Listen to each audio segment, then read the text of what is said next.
क्या आपने कभी सोचा है, एक ऐसा व्रत जिसकी शक्ति से स्वयं भगवान विष्णु प्रकट हो जाए? एक ऐसा व्रत जिसने एक निसंतान राजा रानी का जीवन बदल दिया। आज हम सुनेंगे पद्मिनी एकादशी की दिव्य और चमत्कारी कथा। प्राचीन समय की बात है। माहिष्मती नामक नगरी में राजा कृतवीर्य राज्य करते थे। वे बहुत पराक्रमी, दानी और धर्मात्मा राजा थे। उनकी पत्नी रानी पद्मिनी अत्यंत सुंदर, पतिव्रता और भगवान विष्णु की परम भक्त थी। राज्य में धन, वैभव, सुख और शांति की कोई कमी नहीं थी। लेकिन राजा और रानी के जीवन में एक बहुत बड़ा दुख था। उनकी कोई संतान नहीं थी।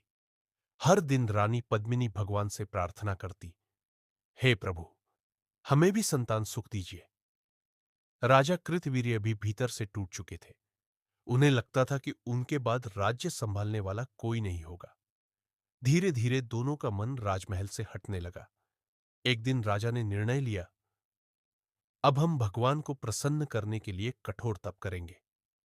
राजा और रानी राजमहल छोड़कर जंगल चले गए। वहां उन्होंने वर्षों तक कठिन तपस्या की।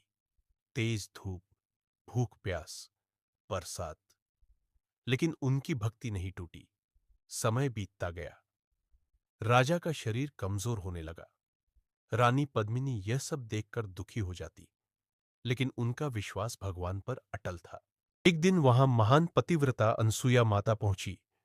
रानी पद्मिनी ने उनके चरणों में प्रणाम किया और रोते हुए बोली, हे माता, हमने वर्षों तपस्या की, लेकिन अभी तक हमें संतान सुख नहीं मिला। अनसुया माता ने ध्यान लगाया और मुस्कुराकर बोली, हे पुत्री, तुम अधिक मास के शुक्ल पक्ष में आने वाली पद्मिनी एकादशी का व्रत करो। यह व्रत अत्यंत पुण्यदायी है। इससे भगवान विष्णु अवश्य प्रसन्न होंगे। रानी पद्मिनी ने पूरी श्रद्धा से व्रत करने का संकल्प लिया। एकादशी के दिन उन्होंने प्रातः स्नान किया, भगवान विष्णु की पूजा की, दीप जलाया, मंत्र जाप किया, पूरे दिन उपवास रखा।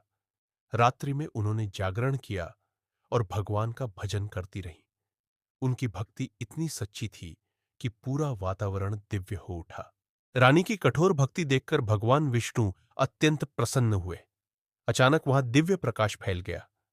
शंख की ध्वनि गूंज उठी और भगवान विष्णु स्वयं प्रकट हुए।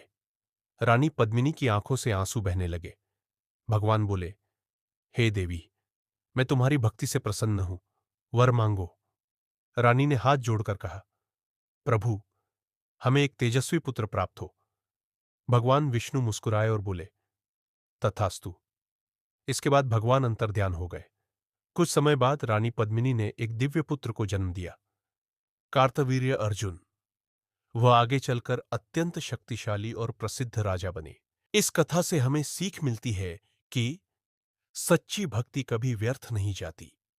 धैर्य और विश्वास रखने वालों पर भगवान अवश्य कृपा करते हैं। पद्मिनी एकादशी का व्रत अत्यंत पुण्यदायी माना गया है। यदि आपको यह दिव्य कथा पसंद आई हो तो वीडियो को लाइक और शेयर जरूर करें और ऐसे ही धार्मिक वीडियो देखने के लिए चैनल को सब्सक्राइब करना न भूलें। जय श्री हरि विष्णु।